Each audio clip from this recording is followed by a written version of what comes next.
Why do I love these wide open spaces? They remind me of the reason people come to America in the first place, not only for beauty, but also for freedom. And today, that idea of freedom is in the middle of a political storm. A storm is brewing inside the Department of Homeland Security. So sit down, as new information now shows that a Trump-appointed official, known for his strong messages and tough policies, may be facing serious trouble. According to a detailed investigation by ProPublica, the Department of Homeland Security has spent more than $220 million for a nationwide advertising campaign directed by Secretary Kristi Noem. One company that benefits from the deal has deep ties to Noem's inner circle. A South Dakota-based company called Strategy Group helped produce a Mount Rushmore-themed DHS commercial, an ad filled with patriotic imagery, tough talk about borders, and promises of strength and strict enforcement. The message is simple: follow the rules and you will be welcome. Break the rules and consequences will follow. But this is where things get suspicious. Although the Strategy Group plays a central role, this company does not appear anywhere in the official contract documents. Instead, a mysterious Delaware LLC was formed just days before the awards were given, listed as recipient, and anyone who knows how shell companies work. Delaware is known to appear when someone wants to cover their tracks. What is even more worrying, the CEO of the company involved is the wife of Noem's top DHS spokeswoman. Create direct personal contact with leadership within the department. DHS bypassed the usual competitive bidding process by citing a border emergency, a move that experts say opens the door to political bias. Contract experts interviewed by ProPublica called the deal corrupt and made it clear it deserved congressional investigation. But this controversy is related to a much larger issue. While DHS publicly asserts that no U.S. citizen is wrongfully detained, ProPublica found that ICE has detained more than 170 American citizens in recent law enforcement activities. The New York Times even reported on the video evidence, shows federal agents attacking civilians, and said to Latinos, including U.S. citizens, that they have no rights. The Times editorial board published an editorial titled, "Being Latino in America Should Not Be a Crime," argues that the immigration crackdown under Trump has crossed both legal and moral lines.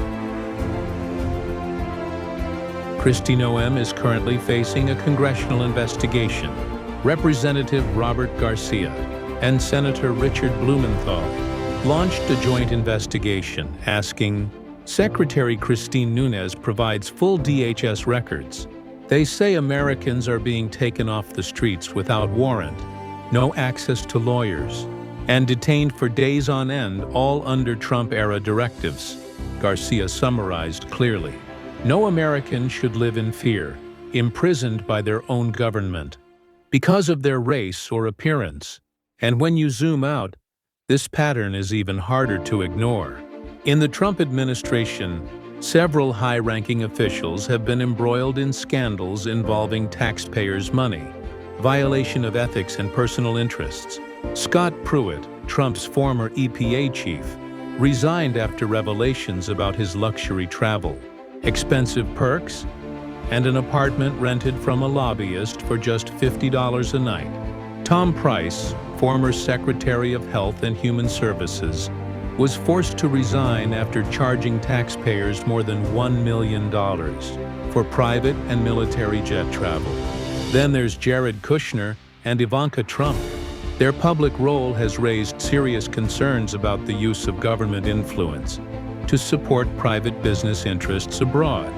Together, they earn more than $82 million in 1 year, while Kushner struggled to obtain a security clearance and is accused of running a secret task force during the pandemic. Each of these cases has something in common: insiders benefit. The line between public service and private profit is blurred, and millions of taxpayer dollars flowing into political loyalty networks. And now, Kristi Noem's DHS contract scandal seems to follow that same script. When an agency declares a national security emergency while transferring money to politically connected companies, the public has every right to ask how much trust remains. Congress is now demanding answers. Are DHS officials required to ignore policy?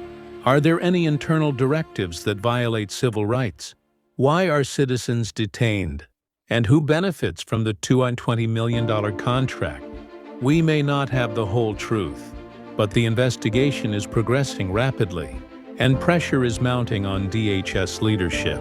In any democracy, trust in government is not optional. It is essential. And when officials use emergency powers to bypass oversight or targeting vulnerable communities, the damage would be far beyond any single government. If you want more in-depth information like this, please follow our channel.